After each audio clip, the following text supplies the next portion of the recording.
Señores estudiantes, muy buenas tardes nuevamente con ustedes. De antemano agradeciendo a los amigos de la Cámara Peruana de Comercio Exterior por hacer posible la realización de una sesión más acerca de nuestro curso sobre economía para no economistas, ¿no? Bueno, de antemano también deseo presentarme, soy el economista Carlos Hualpa. Conmigo prácticamente estamos desarrollando ya 2 semanas el curso de economía para no economistas, ¿no? El día de hoy vamos a abarcar un tema muy amplio, pero vamos a tocar algunos puntos esenciales que en este caso la economía nos dota del conocimiento para que nosotros podamos aplicarlo en nuestro día a día. ¿Ok? Para ello vamos a considerar principalmente los temas sobre el ahorro, la inversión y el sistema financiero. ¿Ya? Entonces, ¿qué van a comprender exactamente o qué entendemos acerca del ahorro, de la inversión y cómo es que estos dos elementos van a unirse a un sistema financiero y van a aperturar lo que se conoce como el mercado del sistema financiero? Para ello, nuevamente, es importante recordar algunos aspectos esenciales como lo que se había considerado en la última sesión, que era sobre el diagrama de flujo circular del dinero principalmente, ¿no? Cómo es que este flujo del dinero se desarrollaba en la economía y cómo ha sido su repercusión respecto a la implicancia de estos cuatro agentes, que es el gobierno, el hogar o las familias, las empresas y el resto del mundo. Y cómo estos cuatro elementos se desarrollaban en los tres mercados, en el mercado de bienes y servicios, en el mercado de factores o en el mercado financiero, ¿no? El día de ayer ya se ha explicado detenidamente estos aspectos, pero lógicamente que el tema que vamos a considerar eh, tiene o se vincula muy directamente con la relación que se vaya a establecer estos cuatro agentes, ¿ok? Por eso justamente solo les traía de conocimiento como para que las siguientes diapositivas nosotros tengamos cierto criterio al momento de analizarlas.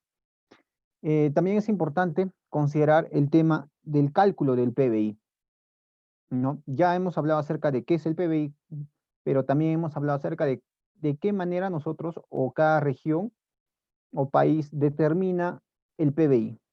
Para ello habíamos evaluado tres maneras de calcular: por el valor agregado, por el total del gasto de bienes y servicios finales y por el total de ingreso pagado. Para eso, para entender mejor este aspecto, vamos a poner un ejemplo, más concretamente.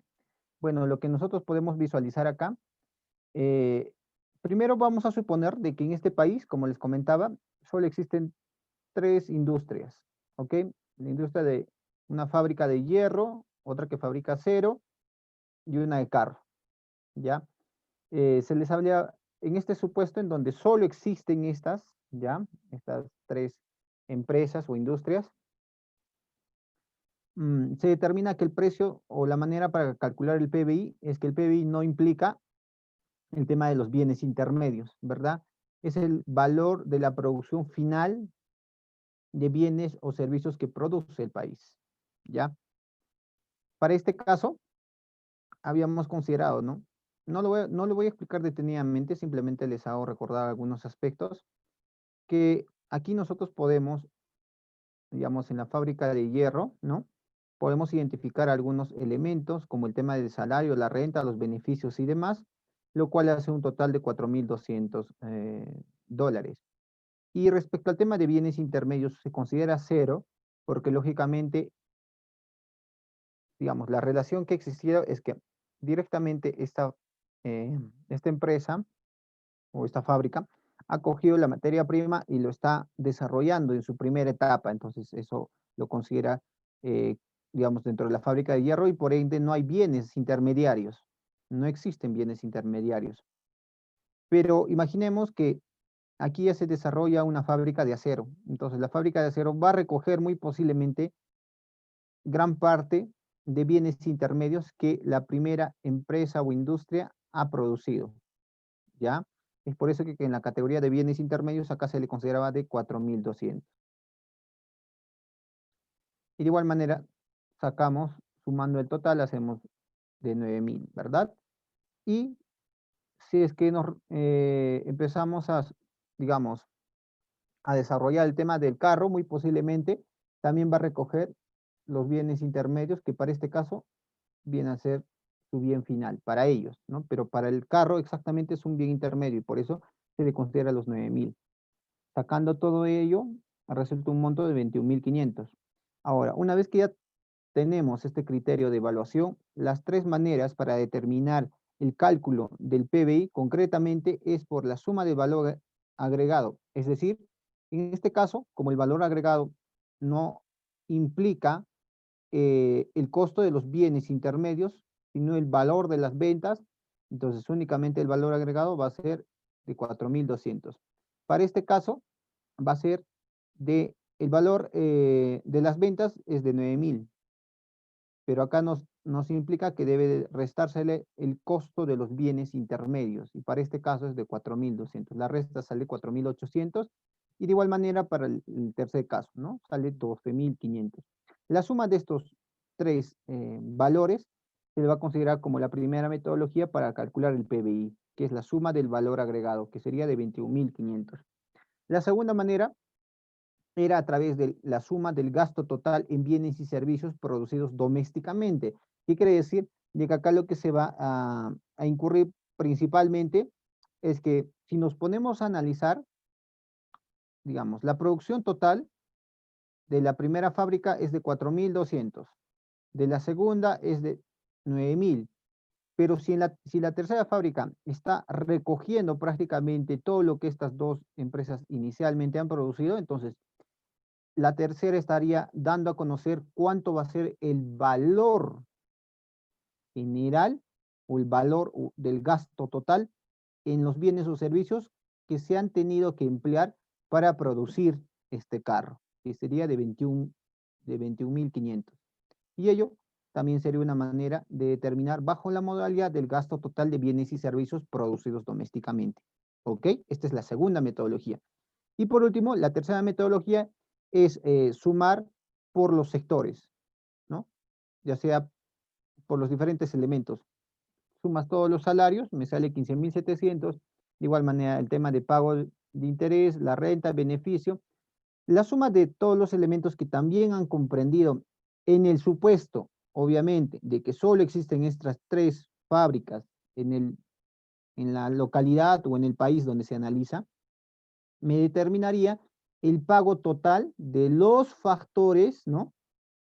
Que también me resulta de 21.500. Y es así que nosotros también, digamos, acotado un poco a una realidad o a un supuesto más pequeño, podemos identificar cómo es que un país puede calcular el PBI. Claro, para un país, una región, esto pues será multiplicado por 1.000, es decir, hablamos de que existen muchas fábricas, muchas empresas, pero más o menos la lógica es entender que el cálculo de PBI lo utilizan a través de estas tres metodologías. ¿Ya? A ver, continuamos. Acá también vamos a poner otro ejemplo. Se ha hablado acerca de la diferencia que puede existir entre un PBI nominal y un PBI real, ¿verdad? Para entender más concretamente, ya nos vamos a la parte conceptual, eso ustedes lo pueden buscar. Vamos a ir a un ejemplo en concreto. Acá vamos a determinar que el primer año, ya, que se está haciendo la evaluación o el cálculo del PBI, va a emplear, digamos, una cantidad de manzanas, que en este caso es de 2.000 manzanas. Y el precio de cada manzana va a ser de $0.25. Digamos, la otra parte del país, en este caso, se va a dedicar al tema de producir naranjas. ¿Cuánto? 1.000 naranjas. ¿Y cuánto me cuesta cada naranja? 0.50. Ah, perfecto. Entonces, para que nosotros podamos identificar cuánto es el cálculo del precio, ¿no? De toda la producción de manzanas y de naranjas, ¿qué tenemos que hacer? Lógicamente solo multiplicar, ¿verdad? La cantidad por el precio. 2.000 por 0.25, si ustedes hacen el cálculo, si mal no recuerdo, nos va a arrojar $500. Y de igual manera, el otro sector del país que se dedica al tema de la producción ya también de naranjas, si nosotros hacemos 1.000 naranjas por 0.50, que digamos, es el precio de cada naranja, me resulta 500 dólares. Entonces, si nosotros queremos determinar el monto del PBI o el valor de la producción total final, identificamos simplemente haciendo la suma del total de manzanas y de naranjas, que sería de $1000. Este es ahora el PBI nominal, ¿ya? Y si lo usual que ustedes pueden visualizar en las estadísticas que cada trimestralmente o anualmente el Banco Central de Reserva o distintas instituciones lanzan respecto al tema de este indicador que es el PBI, únicamente, o bueno, en su mayoría utilizan el PBI nominal. El PBI real para el primer año va a ser el mismo, porque se está analizando, digamos, en un mismo año bajo los mismos precios. Ahora, si de igual manera planteamos otro ejemplo que se va a calcular para el segundo año, en donde la cantidad de manzanas ha incrementado, es decir, que el país produce más manzanas, ya no solo 2000, sino 2200, entonces, de igual manera, hacemos el cálculo, ¿no? 2200 por 0.30, que es cada uno, y por el otro lado, el 1200 naranja por 0.70. La suma de estos dos en PBI nominal me va a dar de 1500, ¿no? Acá hay un incremento de 500 dólares, por ejemplo. Esto lo podemos sacar porcentualmente cuánto ha sido el incremento y esto representaría la variación del PBI, ¿ya? El incremento del PBI. Pero aquí, si miramos en términos de PBI real, nos identificamos de que hay una, digamos, hay un incremento, sí, pero no tanto como acá se visualiza de 500 dólares, ¿verdad? Y esto, a ver, el audio está un poco bajo. A ver, voy a procurar subir. A ver, espero que mejore ahora. Bueno, lo que les comentaba. Entonces, cuando nosotros vamos a determinar el tema del PBI real, la diferencia que se va, digamos, connotar principalmente es respecto al empleo del precio. Es decir, tenemos esta cantidad que es de 2200 y esta cantidad de naranja de 1200, pero para el cálculo del PBI real vamos a considerar el precio del primer año, porque este primer año lo hemos considerado como año base. Es decir, vamos a multiplicar 2200 por 0.25, que es el precio del año base. Y 1200 naranjas que se produce del segundo año, vamos a multiplicarlo por 0.50, que es el precio del año base, lo cual me va a determinar de 1150. Si ustedes tienen una calculadora al costado, se van a dar cuenta que sale este resultado. Entonces, la diferencia que existe entre el PBI nominal y el PBI real prácticamente viene a estar diferenciado porque el PBI real utiliza el precio del año base que se establece para la medición de la, digamos, para ver cuánto ha variado la economía, ¿ya? En cambio, el PBI nominal únicamente utiliza el precio del mismo año que se está calculando. Claro, acá hay una discrepancia con respecto a cuál o qué indicador es mejor que el otro.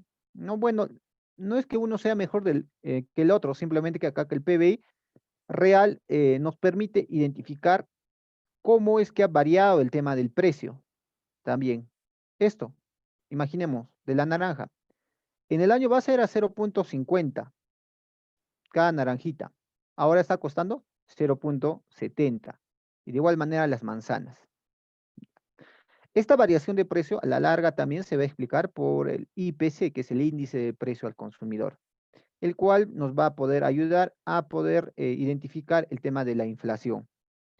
Estos aspectos el día de ayer ya en la sesión se ha explicado más detenidamente y con varios ejemplos. Ya simplemente les hago recordar para que tengamos en consideración gran parte de estos aspectos y sobre todo conocer cómo es que se mide el tema del PBI. Pero imaginen, esto solo es con dos ejemplos, es decir, que la mitad del país está produciendo manzanas y la otra naranjas.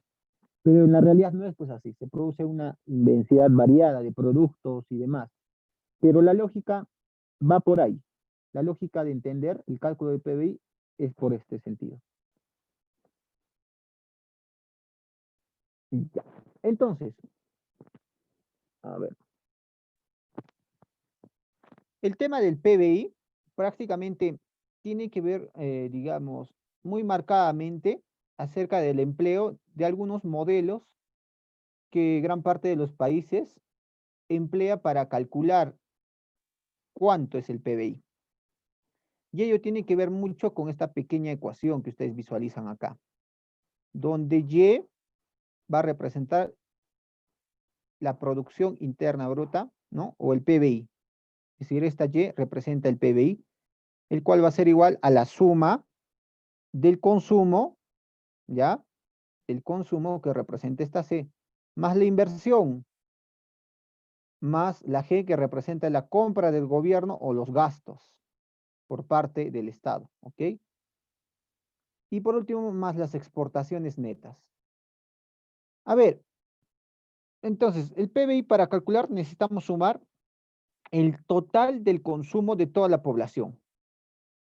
Lo otro, el total de las inversiones que se han desarrollado, sea privadas o públicas. El total de inversiones. Esto también sea consumo público o privado. El tema del gasto directamente está enlazado al tema de las compras que desarrolla el gobierno para los diferentes proyectos y demás. Y por último, el tema de las exportaciones netas, que prácticamente viene a estar entendida por la resta de las exportaciones, es decir, del total de exportaciones que desarrolla el país, menos el total de las importaciones. Esta diferencia es lo que se conoce como las exportaciones netas, ¿ya? A ver, continuamos. Claro, de repente ustedes van a encontrar algunos modelos en donde las exportaciones netas no son consideradas o no son tomadas en cuenta para calcular el PBI, pero eso simplemente son supuestos. ¿Por qué? Porque cuando no se calcula o no se toma en consideración el tema de las exportaciones netas, es como se hablaría de una economía cerrada, es decir, que no desarrolla comercio con ningún otro país. Claro, de repente ha habido intentos fallidos de varios países con cierta tendencia un tanto socialista o comunista, en donde no buscaban vinculación directa de repente con ciertas potencias. Más al contrario, de repente buscaban una especie de economía autárquica. No solo, digamos, los que tienen más tendencia de una economía planificada, sino también el caso de Estados Unidos, por ejemplo. ¿No? Estados Unidos, digamos, su demanda interna de Estados Unidos es pues muy, pero muy significativa más que el PBI todavía. Ellos utilizan el PNB, Producto Nacional Bruto, ¿ya?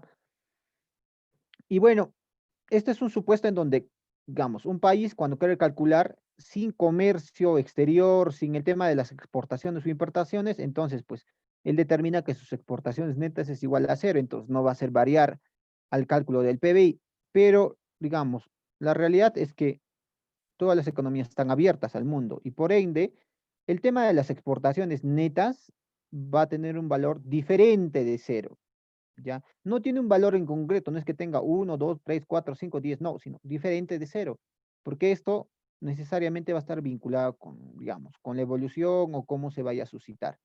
Pero para las economías abiertas el tema de las exportaciones netas, obviamente, de antemano es distinta a cero.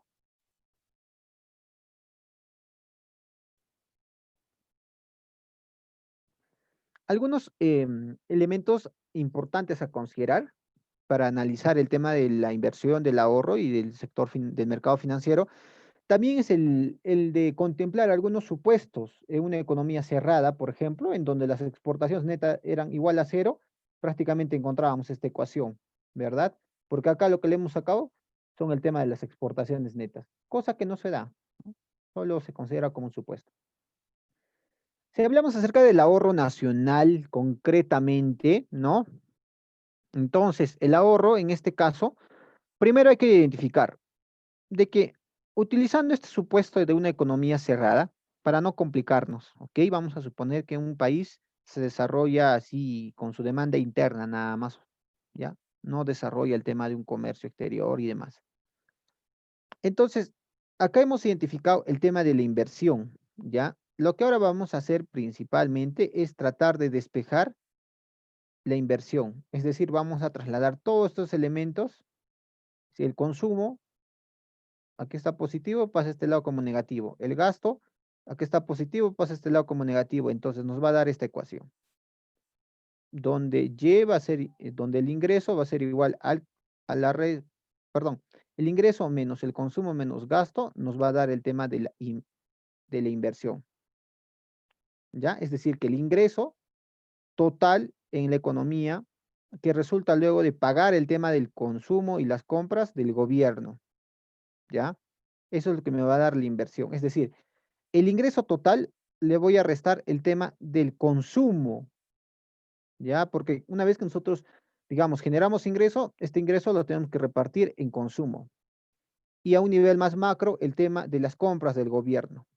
¿Cómo es que el gobierno genera ingresos? Bueno, muy posiblemente hay algo de 5 maneras de captar ingresos, ¿no? Pero, digamos, digamos, la vía más directa y más significativa es el tema de la recaudación tributaria, por ejemplo. Y esto, una vez que se capta ingresos, se destinan pues entre consumos y el otro el tema de los gastos también, ¿no? Y ello, digamos, el restante recién me va a determinar cuánto es la inversión que yo voy a desarrollar. Ahora, esta A representa el tema del ahorro nacional o el ahorro concretamente, que para este supuesto se determina de que el ahorro va a ser igual a la inversión, porque determinamos que todo lo que, digamos, me queda como inversión en un corto plazo, yo lo voy a trasladar como un ahorro, ¿ya? Entonces el ahorro va a ser igual a la inversión. Ahora, esta T viene a representar el tema de los impuestos menos pagos de transferencias. Bueno, si recordamos la anterior ecuación nos daba esta, ¿no es cierto? Donde el ahorro era igual al ingreso menos el consumo menos el gasto. Pero hay que tomar en cuenta que el ahorro en este caso, este ahorro nacional, va a ser la suma, obviamente, de un ahorro privado, el cual se desarrolla en los hogares, ¿no? Y la manera como es que un hogar ahorra, bueno, en este caso digamos, el ahorro va a ser pues el producto de la resta de pagar impuestos y consumo, ¿no? Una vez que nosotros ya pagamos nuestros impuestos y ya hemos consumido, digamos, todo lo que teníamos que consumir, el restante, ese dinerito que nos sobra, nosotros lo vamos a considerar como un ahorro, ¿verdad? Este es el ahorro privado. Y el ahorro público, ¿no? Para las entidades estatales y demás, viene a estar interpretado a través del ingreso de la vía de impuestos que le queda al gobierno después de pagar sus gastos. Es decir, el producto para encontrar el ahorro público va a ser de la diferencia de los impuestos, es decir, todos los impuestos que el Estado recauda, ¿no? Que forman parte del presupuesto, menos el gasto, es decir, todo lo que va a gastar. La diferencia que vaya a resultar de estos dos elementos va a considerar un ahorro público. ¿Ya? Entonces, el ahorro nacional va a estar contemplado por la suma del ingreso privado.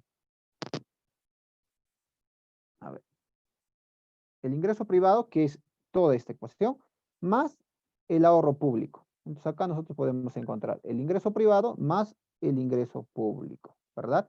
A ver, continuamos.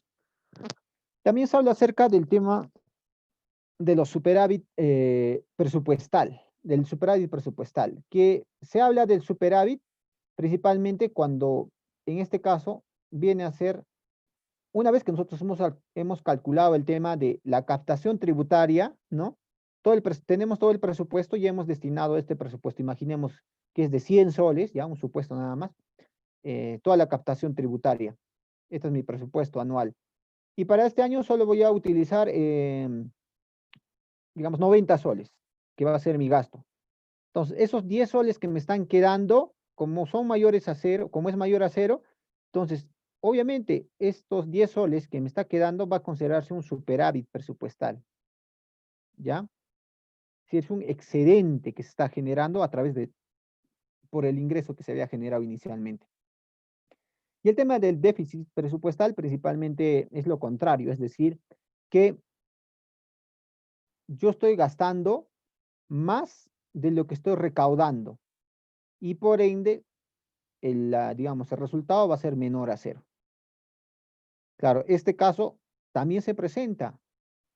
Gran parte de, digamos, de cómo se ha estado desarrollando la economía en el Perú ha estado pues más por un tema de un superávit, ¿no? Por eso es que gran parte también del presupuesto se va pues al tema de las arcas del tesoro, ¿no? De las reservas internacionales netas y demás elementos. Pero, digamos, países como Venezuela o Argentina de repente se encuentran en esta etapa, en el déficit presupuestal. Quiere decir de que están gastando más de lo que están captando, porque, digamos, la captación de impuestos puede ser poca o de repente no existen empresas quienes estén desarrollándose en el sector privado y por ende no tributan, pues. Como no tributan, porque no existen empresas, y eso se debe de repente a las reglas del juego que el Estado les propina, como por ejemplo elevar, si es que digamos, el impuesto sería del 20% o del 30%. Claro, el objetivo del Estado es captar más impuestos, pero ¿qué empresas realmente van a desarrollarse con un impuesto tan alto? Porque les va a salir muy caro, pues, desarrollarse, ¿no? Entonces son distintas realidades en las cuales también se pueden aplicar. Pero hay que entender, el superávit es cuando la resta de la captación de impuestos menos los gastos que yo estoy destinando, se genera un excedente. Y un déficit es cuando se genera una insuficiencia, cuando se está gastando más de lo que se está recaudando. Ahora, entonces, en conclusión, podemos determinar que el tema del ahorro va a ser igual a la inversión para este tema de una economía en general. Es decir, los ahorros de una persona pueden financiar la inversión de otra. Así hay que interpretarla eso. Es que mis ahorros, si yo tengo ahorita, soy un superávit, es decir, estoy generando más ingresos de los que necesito y ese restante, yo los voy a considerar como un ahorro, ¿verdad? Va a ser igual, digamos, este ahorro que yo tengo va a ser de 10 soles, entonces estos 10 soles, lo común que se hace es pues acudir a una entidad financiera, poner a una cuenta de ahorro y esta entidad financiera lo que va a hacer es que estos 10 soles lo va a prestar a una persona deficitaria, a una persona que necesita dinero, a un inversor, como se conoce, ¿no? Entonces, esta propiedad en la economía es algo que continuamente nosotros estamos haciendo, solo que obviamente no lo analizamos de esta manera, ¿no? Entonces, el ahorro va a ser igual a la inversión, porque este dinero del superávit es trasladada al deficitario. Ahora, entonces, de frente entraríamos a hablar respecto al tema de las instituciones financieras. Bueno, las instituciones financieras concretamente va a estar integrada por todo el sistema financiero, que son un grupo de instituciones, entidades financieras, cooperativas, bancos y demás que podamos conocer, que lo que van a hacer es ayudar a vincular el ahorro de una persona con la inversión de otra. Es decir, mueven los recursos escasos de la economía de los ahorradores a los deudores, ¿verdad? Eso es lo que cumple el sistema financiero. Ahora, las instituciones financieras, ahí tenemos el tema de los mercados financieros e intermediarios financieros, ¿no? Esos son temas que no lo vamos a analizar muy de fondo, simplemente los consideramos para que ustedes ya más detenidamente puedan buscar la parte conceptual. Ahora, el mercado de fondos prestables. ¿Qué es el mercado de fondos prestables? Bueno, acá concretamente se analiza pues estos tres elementos que vienen a ser el mercado, que ya lo hemos analizado, ¿no? Es donde van a acudir ahorradores en este caso y inversores, personas que ahorran, personas que invierten, o superavitarios y los deficitarios. Y esto se va a ver ligado como todo respecto a un tema de una tasa de interés. ¿Se acuerdan que a un inicio habíamos hablado del gráfico en donde había una cantidad en las abscisas y en las ordenadas había un tema de precio? ¿Ya? ¿Y cómo es que la cantidad, ya sea ofertada o demandada, varía en función al nivel del precio, ¿verdad? Para este caso, hacemos esta misma lógica, solo que la cantidad va a estar representada por la cantidad, digamos, ofrecida o la cantidad demandada por los ahorradores o inversores, ¿ya? Y en vez de precio, el precio que para este caso se va a utilizar es el precio de la tasa de interés, es decir, el tema de cómo es que la tasa de interés va a determinar, ¿no? El nivel de interés que se vaya a pagar, ya sea al ahorrista o a la persona quien quiere invertir y por ende solicita un préstamo, ¿ya? Y el supuesto que se maneja es que solo existe un solo mercado financiero. Entonces ahí encontramos ofertantes que, como les comentaba, para este caso los ofertantes van a ser los ahorros, ¿no? Las personas quienes ahorran, ¿ya? Los ofertantes, porque están ofreciendo, en otras palabras, su dinero al mercado, ¿no es cierto? Están ofreciendo su dinero. Y por el otro lado tenemos a los demandantes, es decir, que viene a estar traducida principalmente por los inversores, por aquellas personas quienes acuden al mercado, ¿no? Al mercado financiero o al mercado de fondos prestables para invertir, ¿no es cierto? Y el precio, bueno, como ya les había comentado, va a estar determinado por la tasa de interés. A ver, empezamos. Acá tenemos un ejemplo, ¿no? Acá tenemos la curva de la demanda, pero en este caso, si ustedes recuerdan, ¿por quién estaba representada la curva de la demanda? A ver, si están atentos. La curva de la demanda estaría interpretada por los inversores, ¿verdad? ¿Quiénes están demandando dinero? ¿Quiénes están necesitando dinero? Aquellas personas que desean invertir, pues. Y la curva de la oferta estaría representado por los que están ahorrando, ¿verdad? Ellos están ahorrando. Y el precio estaría interpretado por la tasa de interés. Y esta es, digamos, la cantidad de fondos que se van a prestar. Entonces, si nosotros identificamos acá y vemos también el grado de relación, identificamos que a medida que se incrementa la tasa de interés, imaginemos, ¿no? Que incrementa de 5, pasa a 6, 7, 8, 9, 10, entonces la cantidad demandada va a disminuir, porque recordemos, simplemente hay que hacer caso a esta regla, que la relación que se vaya a establecer entre la tasa de interés y el fondo demandado va a ser inversa. Cuando la tasa de interés, digamos, va a incrementar a 10%, entonces esta cantidad de fondo prestable que inicialmente era de $1,200, se va a ver totalmente reducida, es decir, va a haber menos personas quienes van a estar dispuestas a sacar un préstamo por una tasa de interés del 10%. ¿Ya?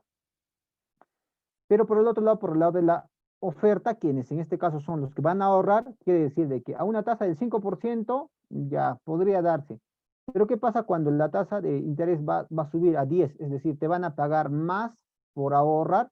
Entonces, lógicamente, va a haber más personas quienes van a preferir depositar en una cuenta de ahorro a las entidades financieras, porque le van a pagar más. Pero si le pagarían menos, lógicamente entonces las personas que prefieren sacar ese dinero y ya, pues de repente guardárselo en el colchón o simplemente tenerlo ahí o gastárselo. Entonces, aquí lo que se puede, digamos, dibujar es que nuevamente encontramos la relación inversa entre la cantidad demandada sobre la tasa de interés y una relación positiva o directa de la cantidad ofertada o ofrecida respecto al tema de la tasa de interés. ¿Ya? Aquí concretamente. ¿No? Acá les he dejado una descripción para que ustedes puedan un poco más detenidamente entender algunos aspectos que ya les he explicado. A ver, continuamos porque la hora si no nos va a ganar un poquito. Entonces,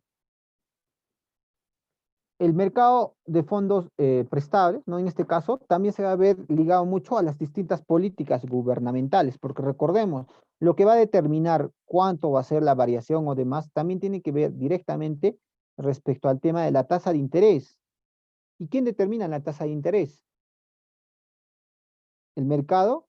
Sí, directamente sí, pero generalmente, digamos, ¿no? Las distintas instituciones financieras, cooperativas, bancos, entidades ligadas a este sector, obviamente ellos esperan de que en este caso la Superintendencia de Bancas y Seguro, en coordinación ya sea con el Banco Central de Reserva y demás instituciones, ¿no? Con el BCR y demás, establecen pues una tasa de interés referencial, es como un parámetro, ellos establecen, ¿no? ¿Cuánto va a ser la tasa de interés referencial? Imagínense, ¿no? Va a ser 5 para este año. Habrá muchas empresas que de repente pongan 6, otras 7, otras 5.5, pero más o menos esa tasa de interés referencial que se establece sirve como una referencia para poder establecer cuánto va a ser el tema del interés. Claro, acá no es que directamente, bueno, esta institución estatal venga y diga, pues, ¿no? Todos los bancos me tienen que cobrar 10% de interés. No, nos da una referencia para que las demás instituciones también tomen en cuenta esa referencia de la tasa de interés y también, pues, propongan cuánto va a ser, ¿no? Entonces, es como un, digamos, un mixto. No es que es impuesta, sino también es, digamos, hacen una evaluación y ellos proponen cuánto sería y ya el mercado o las distintas entidades financieras ven por conveniente, ¿no? Qué tasa de interés pudieran ellos ofrecer al mercado. Entonces, directamente con respecto al tema de las políticas gubernamentales, tenemos el tema de los incentivos para ahorrar, incentivos para invertir, el déficit y superávit presupuestal del gobierno. Hoy en día no hay ejemplo más concreto de lo que hemos vivido, ¿no? Con el tema del Reactiva Perú, por ejemplo. ¿Esto quién lo determinó? ¿Las entidades financieras? No, ¿verdad? ¿Quién los ha determinado? Ha sido por, digamos, porque las instituciones, ya sea el MEF en este caso, ha dado pues una tasa de, digamos, de interés o de préstamo, ¿no? Que está prácticamente con tendencia a 0% en su mayoría. Esto con el objetivo de que las instituciones financieras también den una tasa de interés, digamos, más amigable para la población. Ya, a ver, continuamos. Entonces, si hablamos acerca de los incentivos, perdón, para ahorrar, acá lo que se busca principalmente es que se va a ver cómo es que, en este caso, la curva de la oferta, porque, ojo, son incentivos para ahorrar, ¿ya? Para ahorrar. Y en este caso, las personas quienes ahorraban estaban representados por la curva de la oferta, es porque ellos están ofreciendo su dinero que les, digamos, que les queda después de haber pagado todo. Entonces, los incentivos que se pudiera conseguir es pues subiendo directamente la tasa de interés, ¿no? ¿Qué es lo que gran parte de las cooperativas hoy en día han hecho? Porque con el tema de los retiros de las AFPs y demás, los que han hecho las cooperativas han incrementado su tasa de interés y han dicho, yo te voy a pagar 10% por tus ahorros. Entonces, digamos, las personas que han retirado su AFP, entonces dijeron, pues si yo, por ejemplo, he retirado 5.000, 10.000 soles, ¿no? Sea cual fuera el monto, y decimos, bueno, ahorita no tengo en qué gastar esto, entonces prefiero ahorrar porque esta entidad o esta cooperativa me está ofreciendo una alta tasa de interés. ¿Ya? Entonces, eso, por ejemplo, son ciertos incentivos al tema del ahorro. Lo que va a ocasionar es un incremento de la oferta, es decir, va a haber más dinero para que estas cooperativas también puedan prestar a pequeños inversores en este caso. Ejemplo, bueno, acá tenemos. Acá concretamente lo que podemos visualizar es que el incentivo fiscal, porque también por parte del Estado puede haber un incentivo, como por ejemplo, recordemos que el ahorro surge justamente una vez que nosotros ya hemos pagado nuestros impuestos y hemos cubierto nuestros gastos, ¿verdad? Pero ¿qué pasaría si es que el Estado reduce el impuesto y dice, ya no vamos a pagar por IGB 18% o impuesto a la renta 1.8 o 1, ya no, sino únicamente se va a pagar por IGB. ¿Y cuánto va a ser? Ya, pues se va a pagar 10% o 8%. Entonces, ese porcentaje, ¿no?, de ingreso extra que está entrando, porque, digamos, ya nos han reducido los impuestos, para nosotros va a ser, pues, como un ahorro. Entonces, este ahorro se va a ver también traducido en un espacio de incrementar, en este caso, o buscar un incentivo fiscal para ahorrar, es decir, incrementar la oferta de fondos prestables. A ver, denme un segundito. Ya, acá, por ejemplo, visualizamos la curva de la oferta que está representado por los ahorristas, ¿verdad? Nos encontramos en este punto, que era el punto de partida. Pero a través de estos incentivos, ¿no?, que se han generado, imaginemos por el tema de reducir los impuestos, por ejemplo, no solo es el único, existen varios. Pero ¿qué pasa cuando reducen los impuestos? Entonces yo tengo más dinero porque estoy pagando menos. Entonces, este ingreso extra yo lo voy a ver traducido, ¿no? Muy posiblemente en la curva de la oferta de fondos prestables. Y una vez que yo o exista, digamos, una gran cantidad de ofertantes que están dando su dinero a las entidades financieras, entonces lo que esto va a producir es que existe una reducción de la tasa de interés de equilibrio. Porque, ojo, acá y en el mercado y en cualquier país, ¿no? El juego de la oferta y la demanda siempre se va a dar. Siempre se va a dar. Por más que nosotros quisiéramos de que no bueno, no hay una reducción de la tasa de interés, se va a dar porque existen más personas quienes están depositando su dinero en las entidades financieras. Y porque la entidad financiera se da cuenta que tiene mucho dinero, entonces, ¿qué dice? Entonces voy a prestar. Voy a decir, voy a reducir mi tasa de interés para que existan más personas quienes, en este caso, busquen mayor fondo de dinero, es decir, existan mayores inversores. Y esto lo que se genera es un incremento de la cantidad en el equilibrio de fondos prestables, porque la tasa de interés es reducido por el exceso, bueno, no un exceso, sino por el incremento de personas quienes están ahorrando. Y eso se va a ver traducido en incrementar o otorgar más préstamos a las personas. ¿Ya? Otro ejemplo, lo que ya les había comentado, el tema mismo del FAEMIPE, de Reactiva Perú. Por parte del Estado directamente, ¿qué ha hecho? Ha sido prestarle a las entidades financieras, o subastar en este caso, grandes cantidades de dinero a una, digamos, digamos, una tasa de interés muy, pero muy bajísima, con tendencia a cero prácticamente. Entonces, como existe más dinero, entonces las entidades financieras serían pues locas de, digamos, de incrementar la tasa de interés. Si nadie le va, ninguna persona pues va a buscar sacar préstamo a una tasa de interés elevada. Entonces, lo que se ve es que varias entidades financieras han reducido su tasa de interés. ¿Para qué? Para que existan más personas quienes puedan otorgar o solicitar un crédito. ¿Ya? Aquí, de igual manera, les he dejado una descripción para que entiendan mejor. El segundo tiene que ver acerca de los incentivos para la inversión. ¿Ya? Esto tiene que estar ligado nuevamente también hacia la curva de la demanda ya también. Ojo, estamos hablando de la inversión, ¿ya? Es decir, las personas quienes van allí a las entidades financieras a solicitar un préstamo. Ejemplo, tenemos nuevamente acá digamos, un crédito fiscal a la inversión incrementa la demanda de fondos prestables. Lo que en este caso nosotros también, ¿no? Este desplazamiento también de la cantidad de, digamos, de personas quienes desean solicitar un préstamo se incrementa, ¿verdad? Recordemos, este es el punto inicial.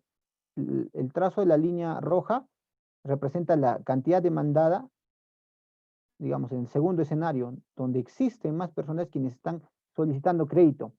Nuevamente, oferta y demanda.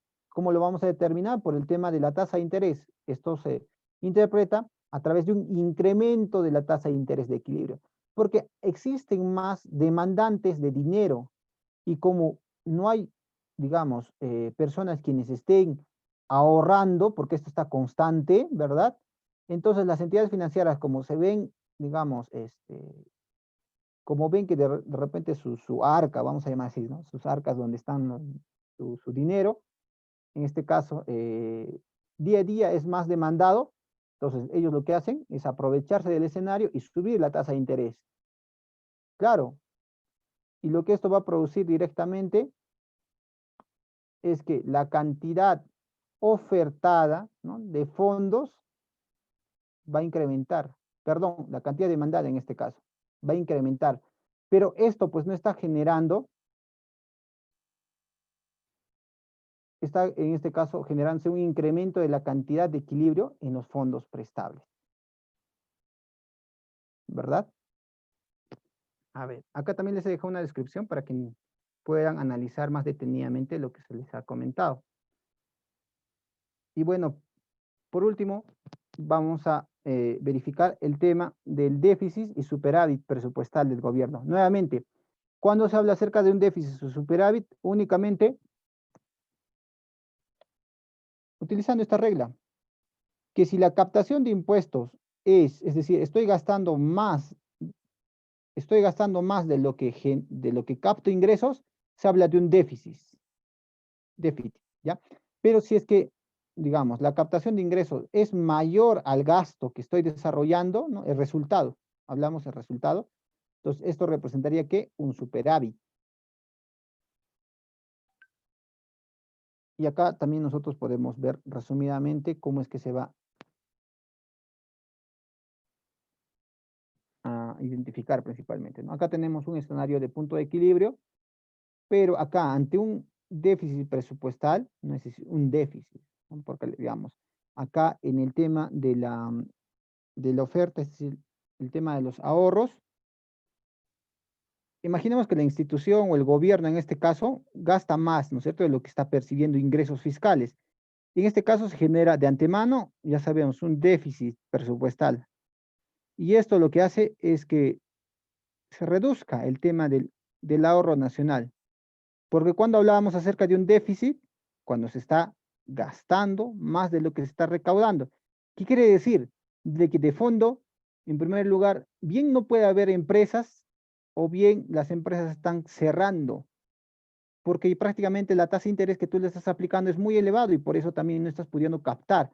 O por el otro lado, de repente gran parte del sector privado está yéndose al sector o del mercado negro, porque ya no quiere ser formal, porque tú como entidad estatal estás imponiendo barreras más altas, ¿no? Entonces, la oferta de fondos prestables va a disminuir y aumenta hasta la tasa hasta llegar a una tasa de interés de equilibrio, ¿no? Aquí, por ejemplo, lo que se identifica es un incremento de la tasa de interés de equilibrio, principalmente por esta reducción de la oferta, ¿no? Porque existen menos personas quienes van a ahorrar, porque estamos en un déficit. Entonces, si nosotros identificamos nuevamente, el ahorro se construye en base a la cantidad de impuestos que pagas, ¿no es cierto? Y el otro tiene que ver con el tema del gasto. La diferencia que nos va a resultar una vez que hemos cancelado todas nuestras obligaciones es el ahorro, ¿no? Entonces, en un escenario de déficit se genera digamos, una reducción de la cantidad de equilibrio de los fondos prestables, ¿verdad? Y bueno, de igual manera les he adjuntado acá una descripción para que ustedes también analicen más detenidamente este ejemplo. Y bueno, acá está la explicación acerca del superávit, ¿no? Y bueno, y de esta manera llegamos al culmino de la sesión del día de hoy. De antemano, agradeciendo a los amigos de la Cámara Peruana de Comercio Exterior por hacer posible la realización de una sesión más de nuestro curso de Economía para no economistas. ¿Ok? Y bueno, si es que tienen alguna consulta, lo pueden desarrollar en los comentarios. En la prontitud del caso, trataré siempre de dar respuesta. Y si no, también me pueden escribir a las redes sociales que ahí se les ha adjuntado. Bueno, señores estudiantes, conmigo sería todo y nos estaríamos viendo el día de mañana a la misma hora. Cuídense. Permiso.